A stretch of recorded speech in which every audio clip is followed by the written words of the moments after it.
Washington football. Woo!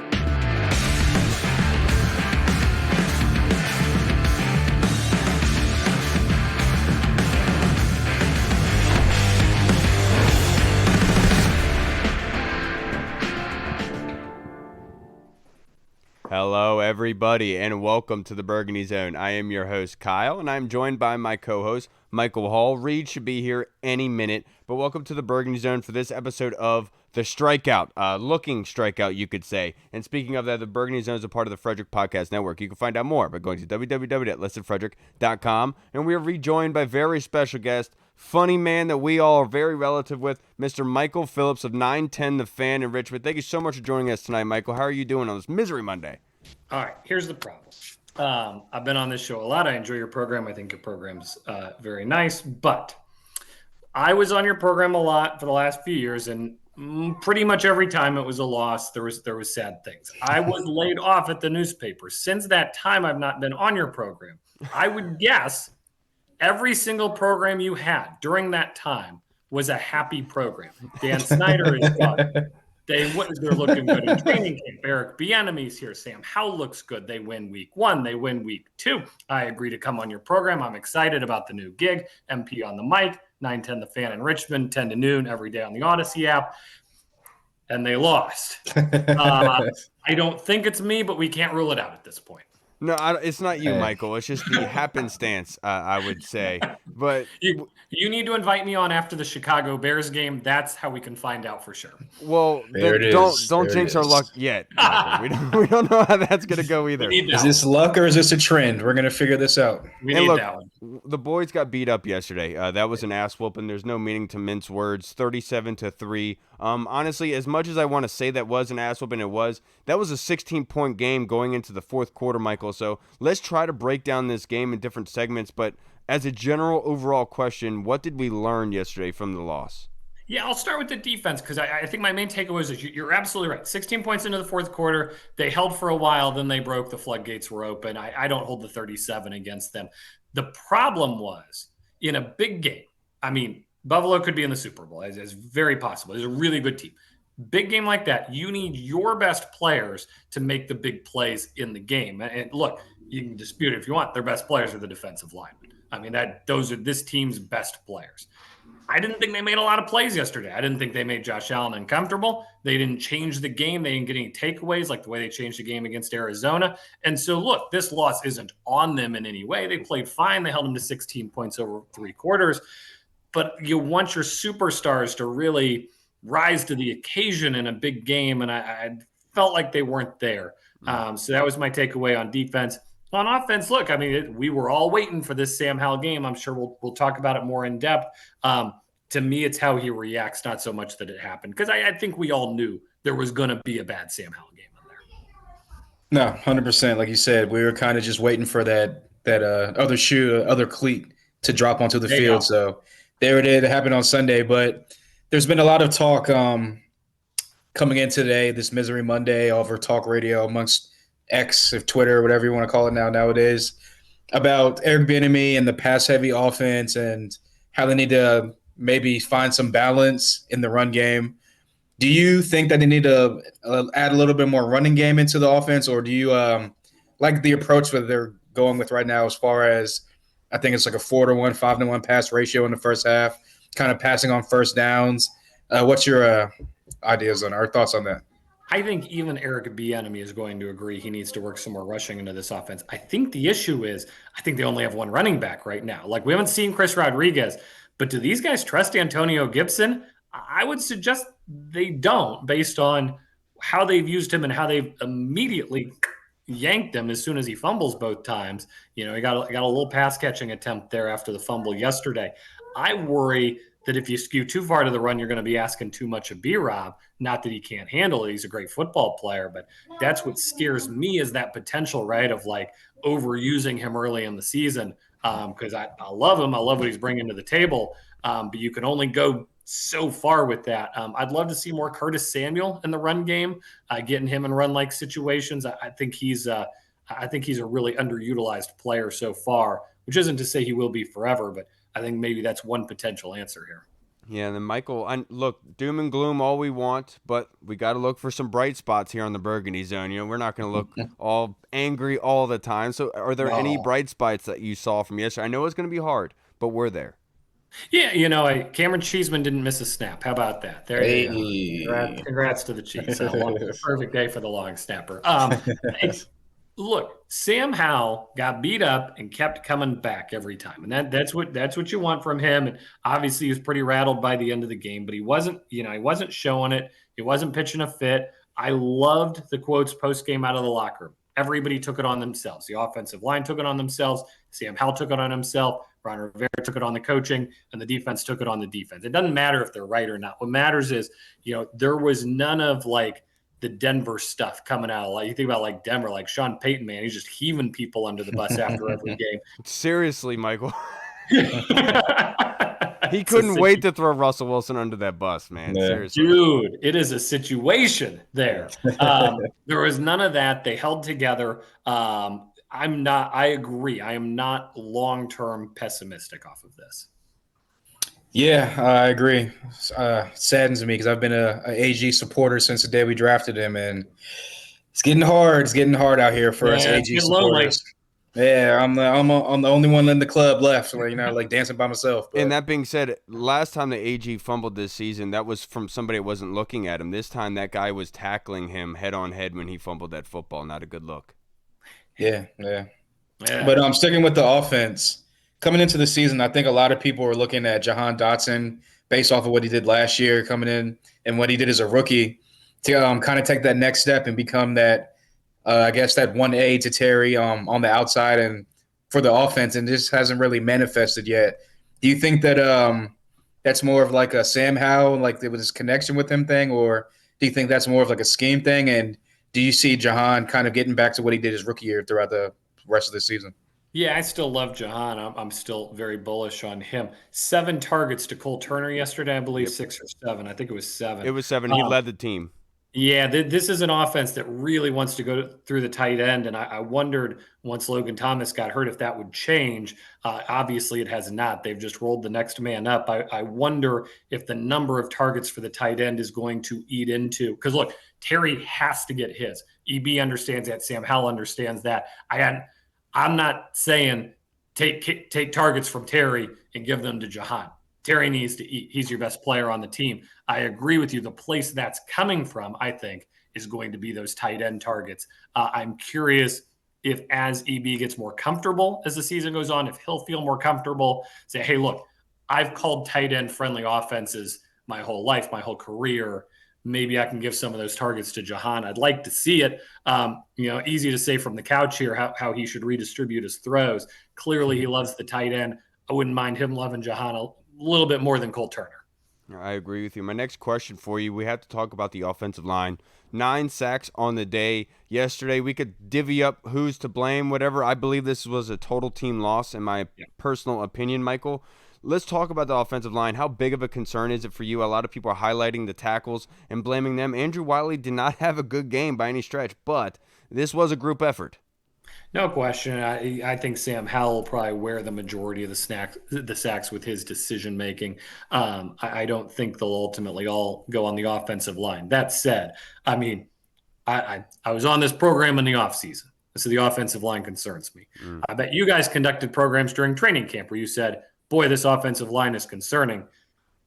They're just reaping what they sow, man. I mean, that's the depressing one to me. Not the other. Sam Howell's fixable. Antonio Gibson, if he keeps fumbling, he has cut bait, whatever. You got Brian Robinson, you got Curtis Samuel.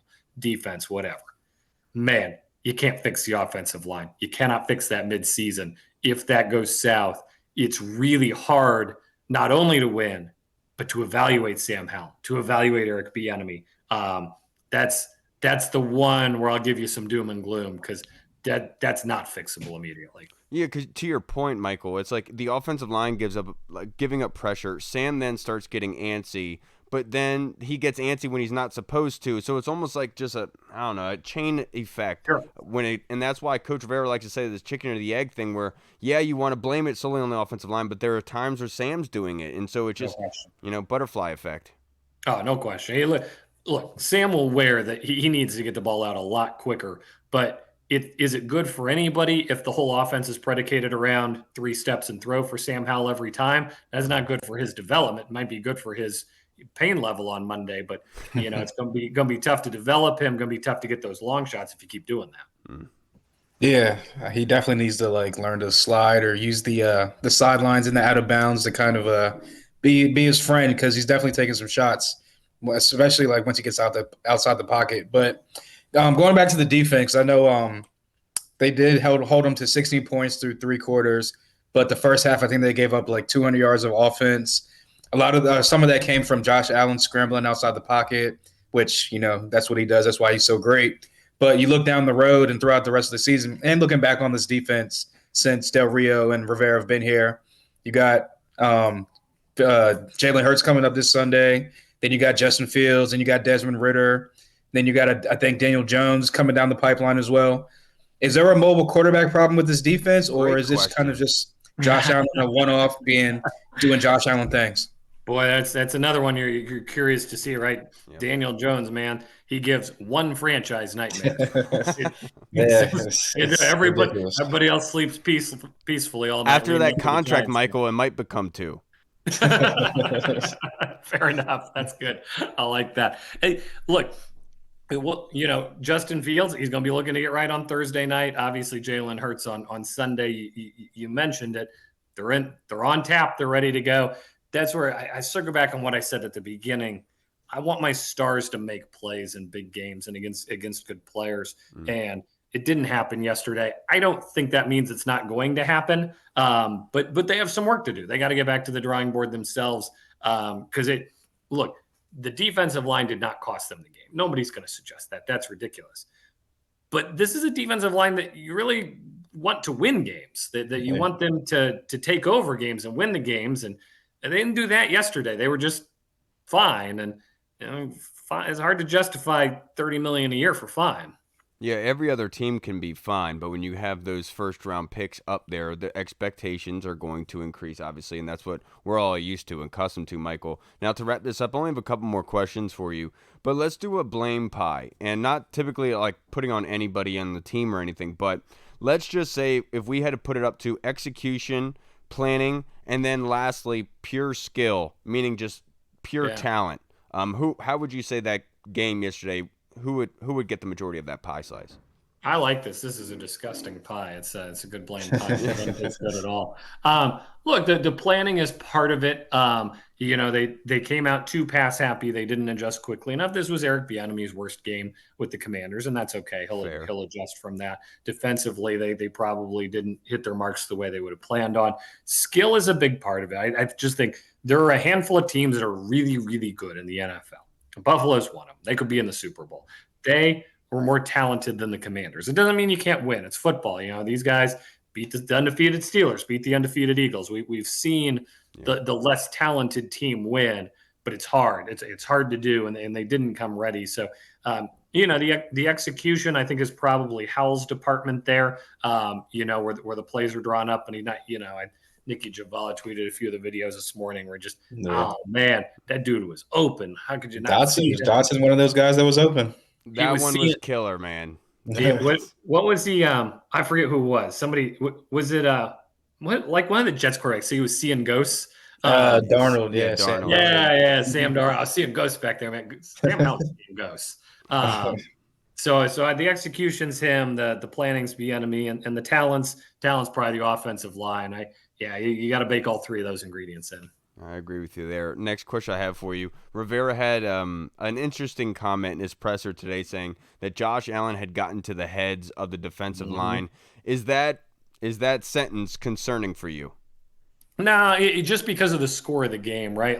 If the score of the game was 20-20 late, even though Josh Allen was working them, I would expect they would still be engaged and trying to get it going, when you're going out there and it's 21, 27, 30, 34 to nothing, it's hard. I don't blame them. It's a long season, 17 games. You're beat up at that point of the game. It was raining. Hard for me to blame them for checking out at that juncture. I would have to agree with you, and honestly, that's what I tweeted yesterday. I've never seen this before with under Coach Rivera with this team at what I saw in that second half yesterday, but we don't need to harp on that. We all understand why it They're happened. done. Last question I have for you, Chase Young's return. I haven't talked to you since the offseason. He's come back Yeah. in 2 games now. How has he looked to you? Well, and it's not so much what he's looked like as it is what Montez Sweat has looked like. Okay. Montez Sweat has been fantastic. So I think it's fair to say there's one contract to be given out between the two of them. And if you were to say right now, is Montez Sweat's? I mean, you wouldn't even have to deliberate long and hard on that. Maybe that will change. And I hope that will change, obviously, because that would be a good problem to have. And if they both get good enough, you can figure out a way to keep both of them if you have to. Right now, though, Chase Young, I'm so glad he's back. Those snaps are better off given to him than F.A. Obata or James Smith-Williams, but he's not playing at a superstar level right now. And so I don't think he's coming back next year at this juncture. It's a long season, though. We got 14 more to go. You're absolutely right. We got to get that sack number up, and obviously as a team, 0 sacks on the day is not going to get it done, but Montez did have one that was taken back. Michael, I can't thank you enough for joining us on this Monday. Help bring in some laughter, some humor into the room when it's obviously very much needed. Before you get out, would you like to plug your social media handle and also your new your show that's come on 910 The Fan as well? Yeah, man, the Odyssey app, you guys probably know it from all the DC shows. I'm on 10 to noon every day here. It's a treat on 910 The Fan in Richmond. We're working on getting the podcast up. I hear America loud and clear. There aren't enough podcasts out there. I agree. I'm on it. Our people are on it. We're going to fix that. So look for that in the coming weeks. I see the other mic is here. We have too many mics in the room, so it's time for me to depart and bring it back down. Yeah, I almost did it too. I almost got here right as you left. I just mistimed it a little bit. Michael, I can't thank you enough, brother. Enjoy your week, and I'm looking forward to being able to listen to your new show coming up. It's going to be a riot. All right, see you guys. Thanks, Michael. Appreciate it. All right, we just spoke with the man, Mr. Michael Phillips. Great timing, Mr. Reed. How are you doing? I miss having that guy on, man. I like that. I don't know, but guess what, guys? The boys are back in town. Siri, cue the boys are back in town because we're all 3 here right now. Siri, please button his jersey. The boys please. are back in town. Siri, please take that goddamn hat off. We already took a loss. We already took a loss yesterday, Reed. I don't need to be looking at that all episode long and that fake chest hair you got going on there. Well, then what are you doing staring in the goddamn mirror? Yeah, with those... Stop. All right, guys, let's talk about this game. 37-3. It was a beat down by all stretch. It was a whooping, you could say. A lot of feelings are said about this. But before we get into fan questions and all of the jazz, if you want to do game beers and gassers, so who's going out? Who's running laps, Hall? Well, I'm gonna have to go with the guy Andrew Wiley. He's not had a very good start. It's been not the best start, I'll say, for his Commanders debut for the first year here, first couple of weeks. But like we just talked about, long season. Hopefully he can self-correct, get back on it. But for this week, you've been getting beat too many times, so you got to run some gassers. Everybody's running. I mean, I think this was a total, utter group effort. If I were to give a game beer out to anybody, I think Kendall does deserve it a little bit. He made some great plays on the football. He did a good job there. But obviously B-Rob as well, but we'll get into that. The Colonel has a question pertaining to him. But I think you're right about it. I think, honestly, this was a total team loss, and there's no other way about it. I think that they went into this game unprepared. We talked about they were 19th in rushing yards, right? And the fact that we only ran the ball 5 times in the first half is not a good recipe, and especially for a young quarterback in Sam Howell. If you're feeling a lot of pressure, you know that the first instinct is to run the ball more and to be able to take that pressure off of him. And it just seemed like, and sometimes we were getting a little trigger happy, so to speak. Yeah, I mean, obviously everybody gets gas. I was going to go with B-Rob for the game beer. That's low-hanging fruit. So instead, for my game beer, I'm going to give it to Travis Kelce. I don't know if you guys saw this. It wasn't just all over social media all day. I saw honestly, Ian Rappaport tweet it 4 times. I get it, man. Yeah, right. Honestly, though, Cleveland copied his tweet 4 different times again. Right.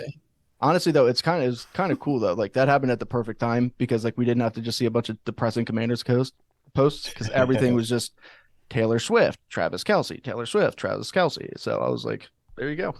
Yeah, that's a good game beer. Travis Kelce, he definitely doesn't deserve one for the mustache, but it's a No. work in progress. Let's get to our Honestly, fan T-Swift's questions, overrated boys. anyway.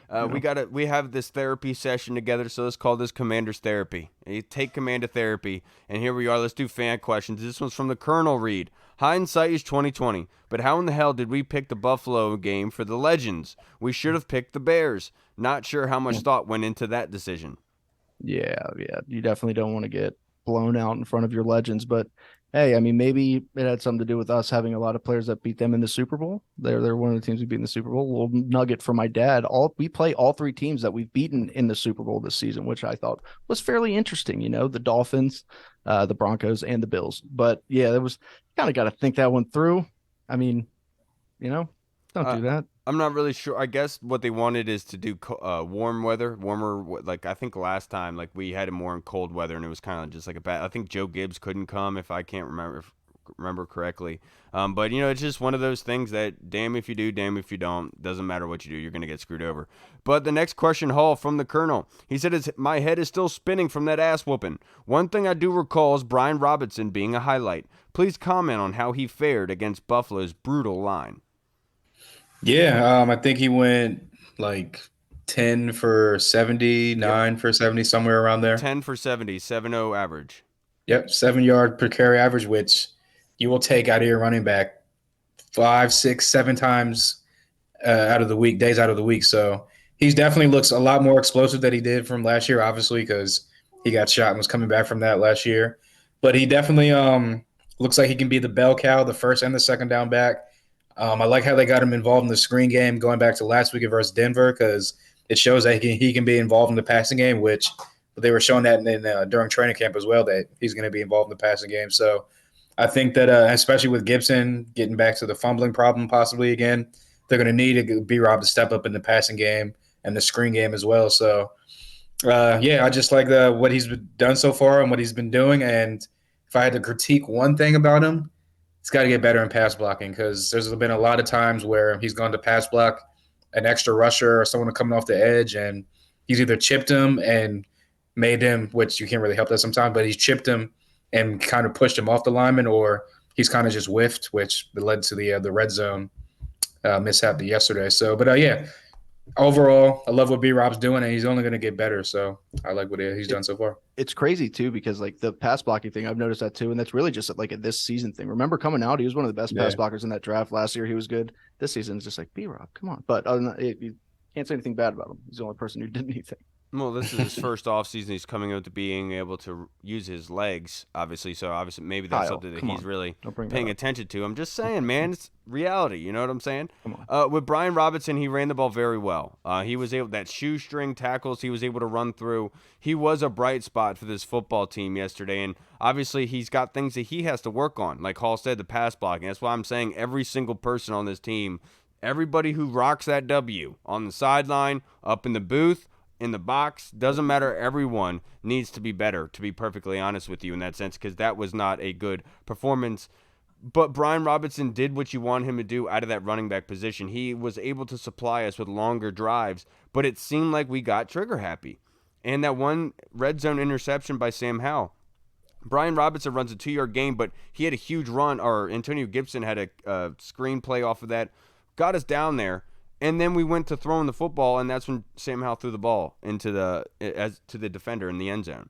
And it killed another opportunity for points, and that was multiple times. But it's one of those that's like, it's 2nd and 8, and I know that you want to throw the football, keep them off balance, but it's like at this point, we were doing really well running the football, haven't been successful in being able to protect Sam. You'd like for us to be able to run the ball there, but Eric Bieniemy is very good at his job, and it was just a bad day all around for everybody. It's just in my opinion. Now, the next question, Reed from the Colonel. He says it's not a dumbass question like the first two. 9 sacks yesterday was reminiscent of the first Eagles game for Carson Wentz last year. The more sobering thought is Howell has been sacked 19 times now in 3 games. How do we stop the hemorrhaging? He would not have thrown 4 interceptions if he wasn't being chased like a rabbit. Yeah, I mean, it's a combination of things. It's Sam Howell holding onto the ball too long. It's the offensive line just getting beat. That's tough, man. It's just a recipe for disaster for a young quarterback. But hopefully, I mean, he'll learn from it. Hopefully, Sam Howell doesn't want to get hit. You think that dude wants to sit there and be running for his life and get brought down every play? No, he'll get better with getting the ball out. hopefully they do something with the offensive line. Hopefully these guys either just get better and gel as a unit, or you're going to have to keep some tight ends in there, some backs, and really just kind of protect Sam Howell, because you do not want to give this kid Patrick Ramsey syndrome. That's the last thing that we want right now. Like, this kid actually has talent, and it's sad and it's scary, but we've seen that before where sacks ruin quarterbacks, young quarterbacks. David Carr. I'm sorry, the list goes on and on. So hopefully they do something, because I am getting tired of having third downs and seeing him drop back, and all of a sudden he's just down there. Yeah, 19 of 29, 170 yards, 4 interceptions, and sacked 9 times. A lot of those, some of those aren't on Sam, on only offensive line. Like you said, Brian Robinson kind of contributed in his own breath. But Sam himself can do things to help this offensive line, something similar that people didn't want to acknowledge last season with Carson. You can help, and that is by getting the ball out of your hands. And I understand that they're flustered, but you have to understand, as a starting quarterback, that's one of those situations where you cannot allow it to overcome you. And yeah, we could talk about putting it behind us, but we can tell by the play that it's sticking with you. And we know that they're getting after you. Like the one thing when he hurt his finger, like you can hear them talking about in the booth, like, I don't want that to be seen. I don't want that to be known, sort of thing, if that makes sense. And obviously everyone goes through pain, all that other jazz. It's just the adult mindset of saying, this is my team and this is what we're going to do. And it just seemed like we got knocked off our rocker, and we needed somebody on that field to say it's not that bad. We just need to make sustainable drives to get ourselves back in it. And it just seemed like that adult was not in the room on Sunday, if that makes sense. But how we stop it, it's by balancing. And it's not by going 1 for 9 on third downs. That is putrid. 28th in the league going into this game. 1 for 9 on third downs. I give credit to the Buffalo Bills, but if you cannot move the chains, I said this last episode, if you can't move the chains, you're giving Josh Allen multiple opportunities to be able to put points on you, and they're going to be able to do that. One thing I'll say, I'll give credit to defense, because I said every time you force a field goal, it's a success. They forced a lot, but their back ended up breaking. Our offense had the opportunity. They did. Because of the defense. Yeah. They held them to 16 at half. So that's the funny part about, like, everyone saying, oh, we need to go more run heavy and balance it out. If you really think about it, like, we were moving the ball between the 20s yesterday. Right. Yeah. It was just the turnovers in the red zone twice killed us. Just penalties, backbreaking, just stupid stuff happening, shooting ourselves in the foot multiple times. So, again, like, I get it. You definitely want to be, like, a little bit more, like, run eccentric, just because, like you said, it helps the lineman out, kind of insulates Sam a little bit, less hits on him. But at the end of the day, they're moving the ball. It's just about you got to execute in the red zone, which was the problem last year. And plus, just the week before, my bad, Kyle, just the week before, they did the exact same thing. It took them a while to get going, but then they finally got going. Maybe they figured, Colonel, how do they stop the hemorrhaging? To be perfectly honest, I'm just being honest here. I haven't said much to anybody on the pod. I haven't said anything publicly, but it's effort on the offensive line. And that's just what I'm seeing. And I don't know crap. I don't know anything. Just because I watch film doesn't mean I know what I'm seeing. And don't forget that. Yeah, I know. And it's, for me, it's effort, to be perfectly honest. Like Wiley on that one sack, Floyd gets a great jump off the line. So Wiley has to turn his hips, be able to run straight backwards. But my whole point is, if you are getting depth in your kick, you don't need to turn yourself at all. And that's my whole thing, is like, it's, yeah, you're a veteran. You're a veteran. You're older. You know what you need to do. But the same breath, then you need to be coached up if you're not doing the correct things, because you're not getting quality depth. And Leno has done this as well a handful of times. And he's got lucky. Shaq Lawson shook Wiley so bad. I know. On like a little hesitation. Dude, did you see that step? He stepped inside he literally ran into Cosme, and then Lawson was just like, oh, cool, right to the quarterback. I was like, good God. Like, it was bad in some cases. Wiley wasn't that horrible at times, but he can get a hell of a lot better. But for me, dude, it's freaking effort, if I'm being honest. Right. Real fast, I know that they're not going to do this, and they shouldn't, because it makes sense. I mean, you got Cosme at guard right now, sticking at guard, but Cosme is one of the most athletic tackles to ever come out of in the NFL draft. I mean, we've seen that with his RAS score. You know what we should do? But would that do anything? No, probably. You want to switch them? No. Oh, okay. No, there's this guy. He's on another team. I'm not sure if you guys have heard of him, Jackson Carmen. But we could trade. Dude, at this point, I'd take his 8th grade brother. I don't care. But the thing is with Jackson, you can only put Jackson at left tackle. If you put him at right tackle, his footwork sucks. And so that's going to be an issue regardless. But we're getting besides the fact. Next Yeah, Why question. do you love honestly, Jackson there's Carmen nothing- so much? It's so funny. I know. No. It's a good zing. It's a misery Monday. Let's make each other laugh. Okay, it's good to have No, fun. there's no laughing. I don't want laughing. I want this. I to be a was serious podcast, pissed. dude. Yes, I was This isn't like, that kind of show. my wife asked me after the game. She's like, "Are you gonna be mad today?" I was like, "Yeah." Dude, I wasn't even grumpy. I was just like, this sucks. It is what it is. Yeah. I didn't expect that. I really didn't. I don't think anybody did. Yeah, I just felt like it was very unprepared. I'm not gonna lie, like before we left work on Friday, like me and Vinny, like our coworker Vinny was like, I was talking to him. We always talk about like the game on Sunday, whatever, blah blah blah. And he was just like, "Yeah, man, like I don't know, man. I just got this good feeling, man. Like I think we can hang with him, maybe beat him, man. Like it's gonna be a close one." And I'm just sitting there. I looked him dead in his eyes, and I was like, "I have a feeling we're about to get blown out, dog." Like, because I was just listening to like everyone calling into like the radio stations and We're a Super Bowl contender. Yeah, I'm That's listening. what happens when you listen to the radio. I'm listening to like, well, I know, but I'm like, Yeah. I'm listening to like watching ESPN and Orlovsky's like hyping up the enemy and Hal, and everyone's just like, oh, PF or Pro Football Talk is like, is Hal going to be a franchise guy? And it was just so much like blowing up of like we've seen this movie before multiple times in Washington, where it's like, oh man, people are starting to put eyes on Washington. They're starting to get a little recognition, and they just come out and fall flat on their face. And then, so I just had that feeling that it was going to happen. And then it actually really happened, and I was just like, well, it is what it is. And this is what I meant by my tweet late last week in saying that, yes, Sam Howell is playing like a kid that can freaking play the game of football. But can he be consistent week in and week out in that brand of football? And honestly, I don't know how you guys feel about it. I said this earlier.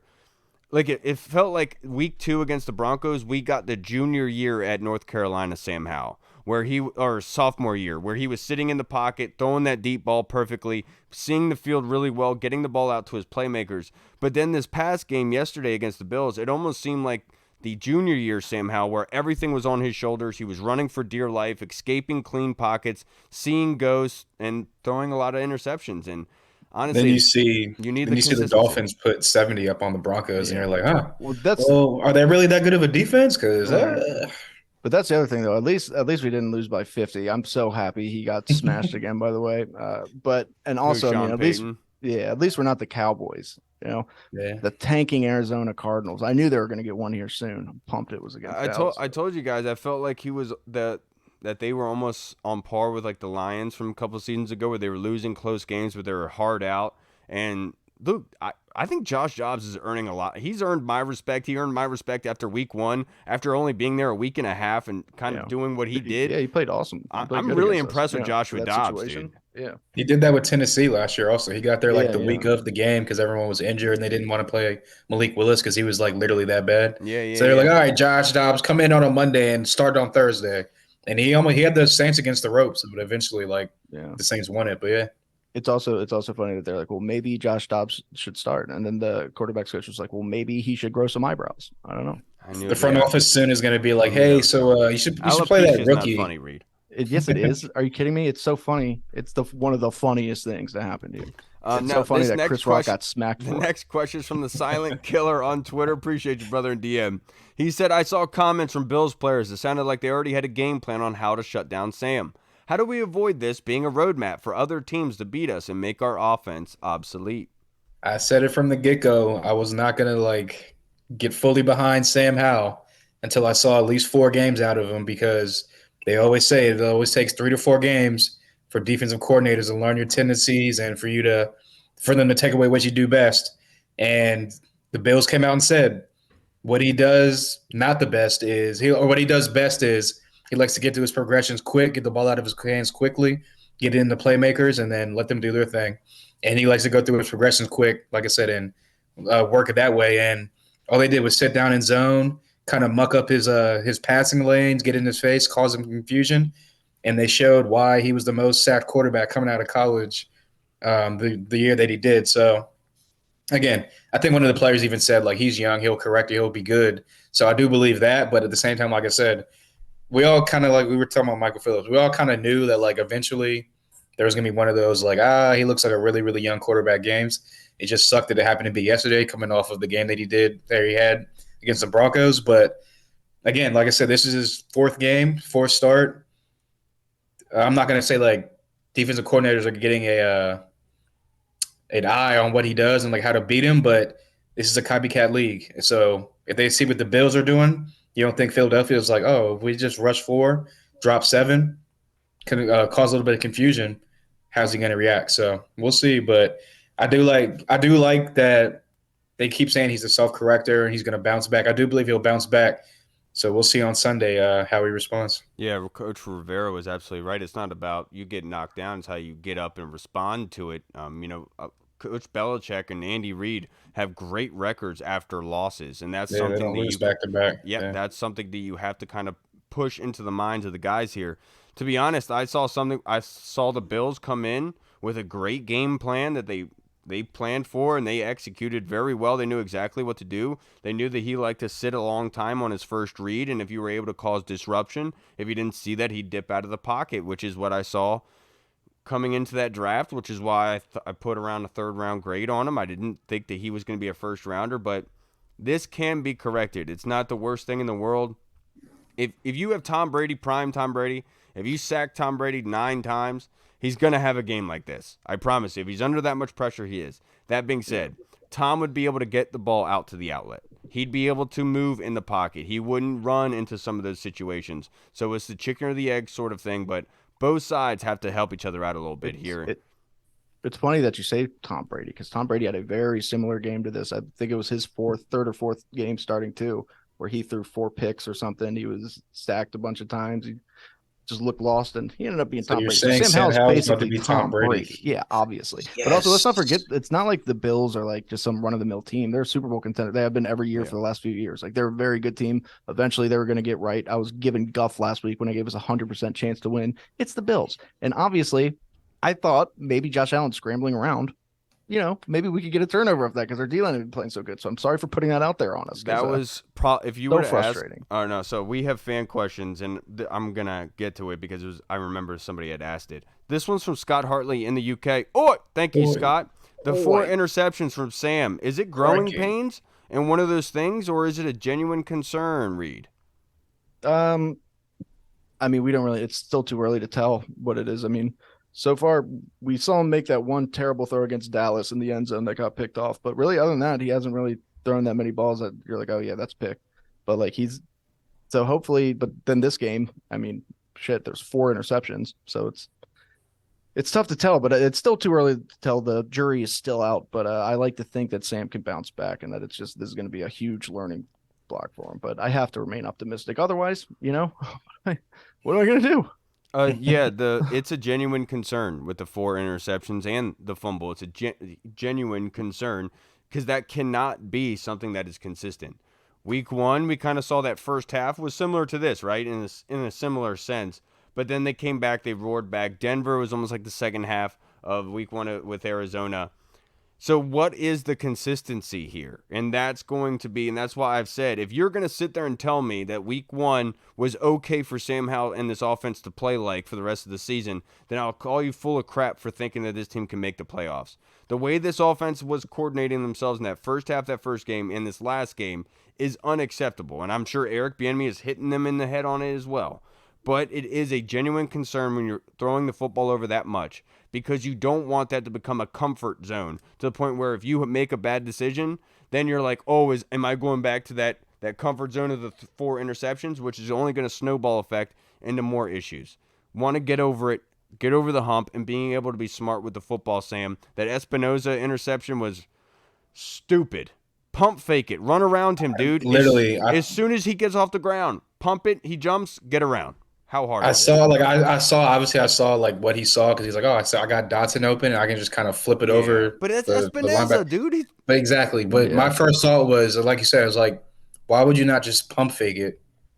But I mean, it's hindsight because I know, you can say, oh, why aren't you pump faking? You know what I'm saying, though. I know. But in hindsight, he tries to pump fake and Espinoza doesn't jump, then he's just going to get fucking leveled. You know what I'm saying? So, but again, at the end of the day, like you said, I don't think it's like a growing concern, or it's a slight growing concern, but I think that, like I said, Sunday is really going to be if you really want to be a measuring stick, this is the measuring stick game on Sunday because how do they come out and respond to such a beatdown that just happened on Sunday to a divisional opponent, in a hostile territory up in Philly. So I think that Sunday will go a long way to kind of tell, like, is this a growing concern, especially how he plays. If he turns the ball over a lot, it's definitely a growing concern. But if he plays well, kind of works his way through it and bounces back, I think you can say that it is not a growing concern, but it's definitely something you got to monitor. Yep. And now let's get into our Discord questions, guys. And these are going to be hard to get through because they're really, really good.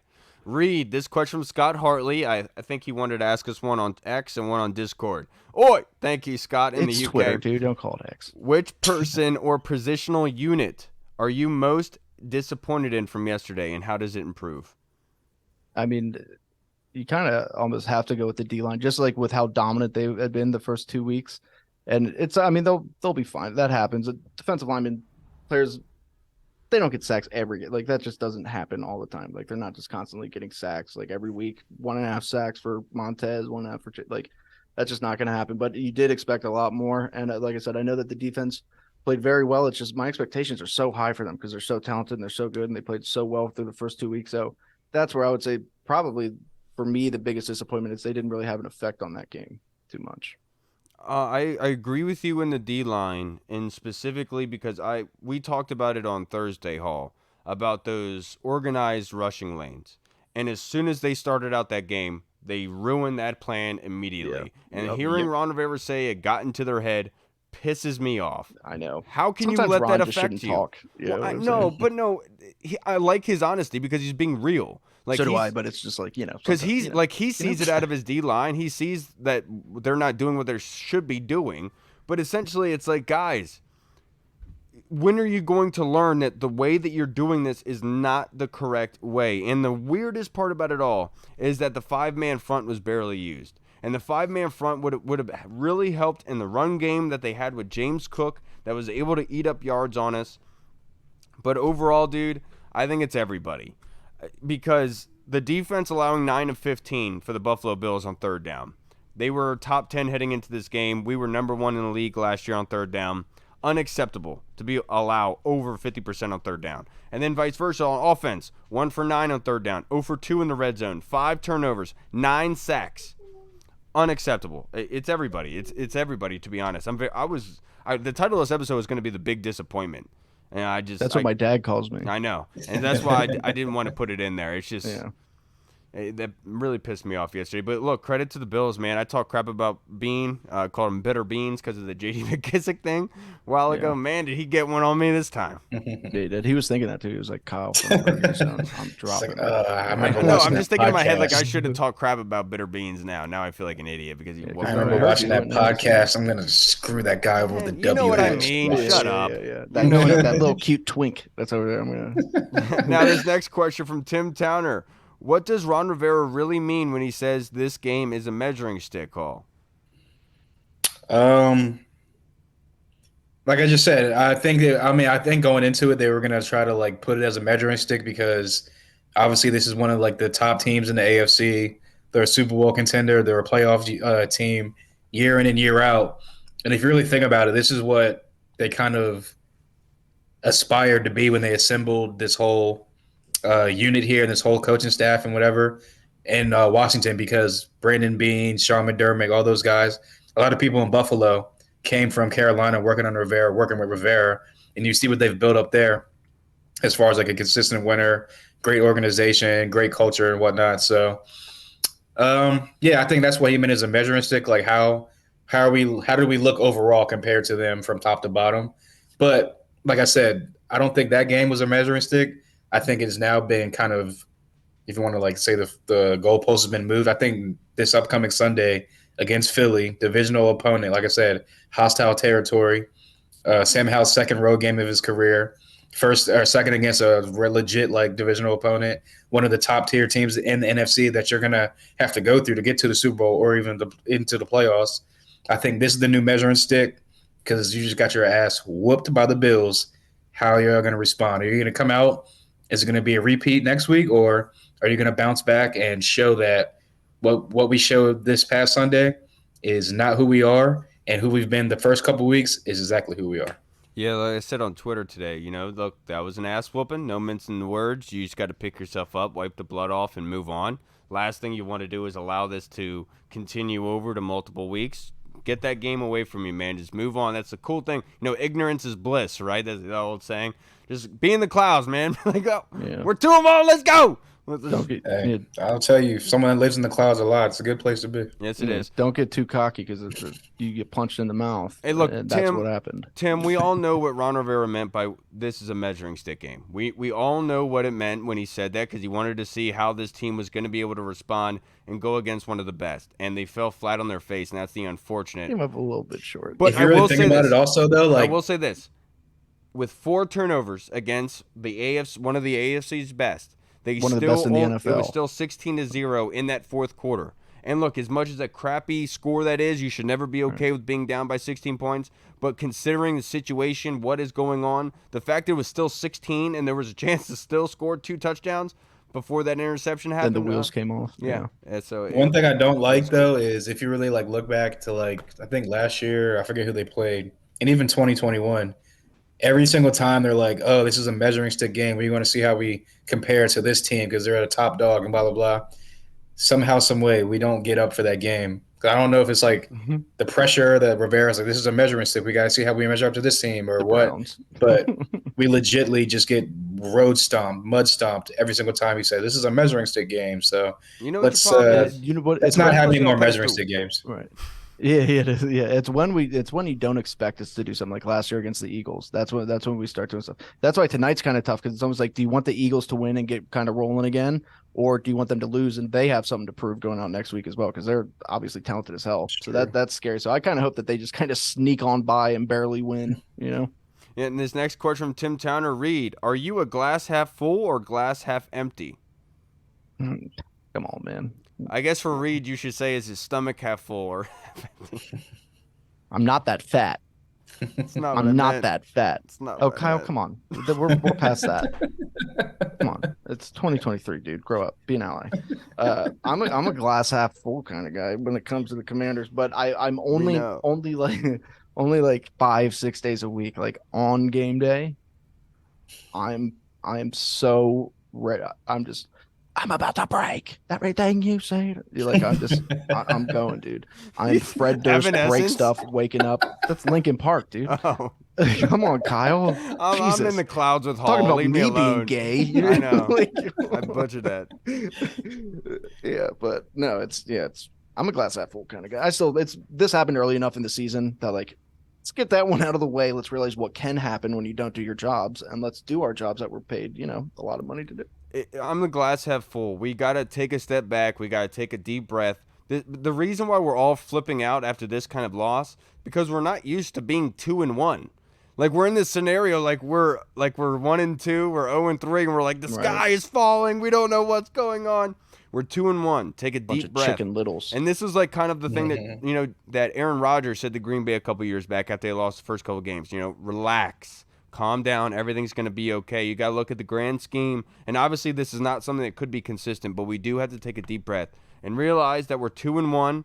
This is a really good situation to be in. We're going against a divisional opponent. Let's go in and ready to and hungry to be able to take that away from them. I'm glass half full all day, baby. Yeah, I'm glass half full. Even going back to yesterday, like I said on Twitter, you sounded like Eeyore when you said that too. You're like, yeah, I'm glass half full. You sounded so depressed. You're not fooling nobody. I'm a little pig. I'm like a quarter glass full guy. Dude, Eeyore. Oh man, that was funny. Nah, but I mean, I was just looking at it it is his fourth start. This is a Super Bowl contending team. This is probably the best defense he's faced to date as far as how they're playing right now. And yeah, I just think that it is what it is. It was bound to happen, fourth start, but yeah, I think that the future is still semi-bright. They just gotta, and if you really think about it, going into this, people looked at the schedule. Everyone had us at 1-2, 1-3 going in, 1-4 going into the Chicago game. So they're outpacing. Yeah, they're outpacing more. All right, guy. They're outpacing most people that thought they were going to be 1-2, 1-3, and have a down year anyway. So as long as they can come out, be competitive, or even upset Philly, then we're still on track. We're 3-1. If they lose this game, but it's still competitive, they're 2-2, and they got the lowly Bears coming up in Thursday night. So chance to get right after that anyway. So I do think that as of right now, I'm a quarter glass full type of guy, but this could change to half glass. Never know. Just caveat in there, you did say this would be an upset if we won on Sunday. Depending on what happens tonight, regardless, I would still say it's not an upset. That is an expectation. Yeah. Kyle, did you predict this to be 2-1? Can you see the future from our Discord chat the other night? No. You got the magic ability to see the future from, what you did. What did I do? What we talked about. Go back and read the Discord chat. We were talking about. I don't remember now. Mia Khalifa.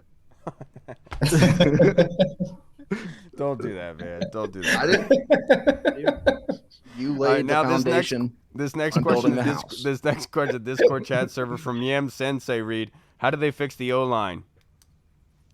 I know we kind of answered this already, so yeah. I hope we get what's that infomercial where they put the Flex Seal. You get some Flex Seal.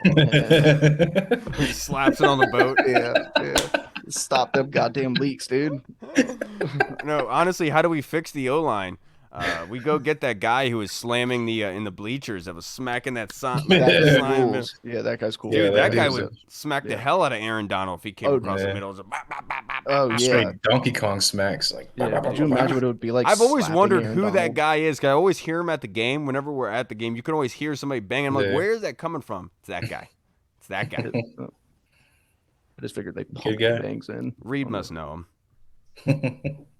All right, last question from Arch Deluxe in the Discord. Reed, what week do you think the O-line, Sam, Eric Bieniemy play calling, and skill positions start to gel and show what they are? Week 5 or 6? Hopefully somewhere around then. I mean, they've got some stuff going right before this game, and like we talked about, they were moving the ball decently. I mean, through the 20s. It's just he's a young quarterback. People forget he's starting his 4th game against one of the best teams in the NFL in terrible weather. He got hurt early on. I'm not one to make excuses. There's just a list of 3 or 4 of them, but I think that they will get it together. They should be fine. I still have faith in Sam. I mean, these guys see him every day at practice. They know how good he can be. They know what kind of talent he has. Let's say against the Bears. The Bears. Let's say, I'll say it's next week against the Eagles. I think that we'll get it right. I think Eric Bieniemy's system is very hard against the Buffalo Bills, especially when this unit has been playing together for so many years. Very bad situation to walk into with a young offense, but they still had the capability to get it done, and that's the unfortunate part. Is it wasn't impossible. It was right there. It's just like week 1, just continue to shoot ourselves in the foot. I'll say this week, no problem at all. And I do want, before we get out, I just wanted to shout out Cole Turner. 4 receptions, 35 yards on 7 targets. The kid showed up yesterday. He did a good job. He threw the ball when it was thrown to him. I really wish he would have gotten that touchdown that he caught in the end zone. It was just inches short, just like Reed on weekends.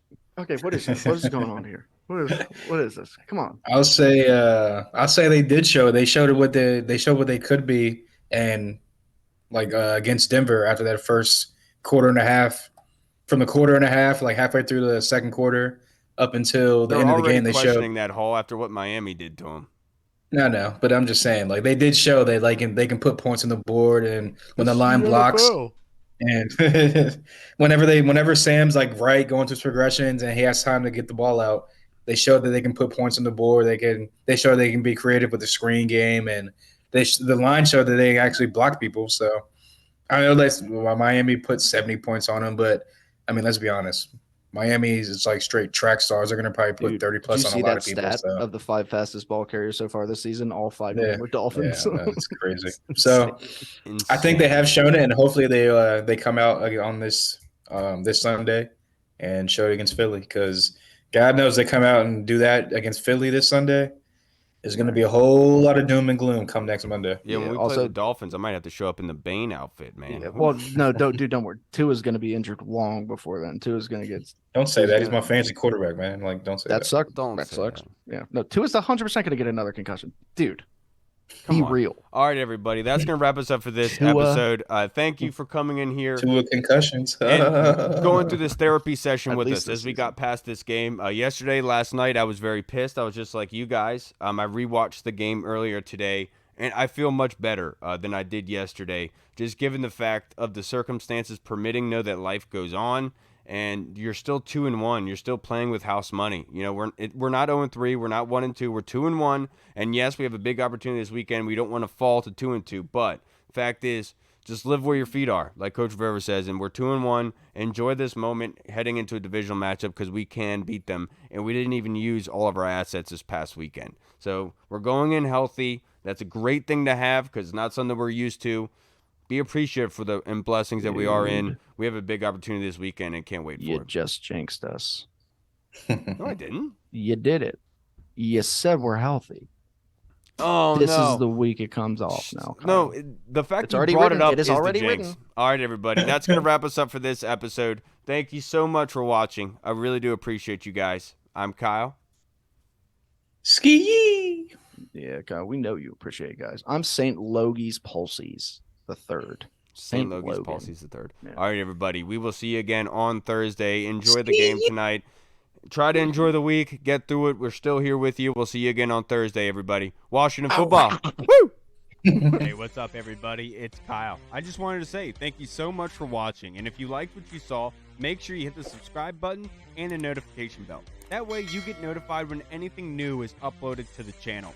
Also, we just launched theburgundyzone.com. You can go there and find all of our latest news, articles, and the latest episodes that are uploaded.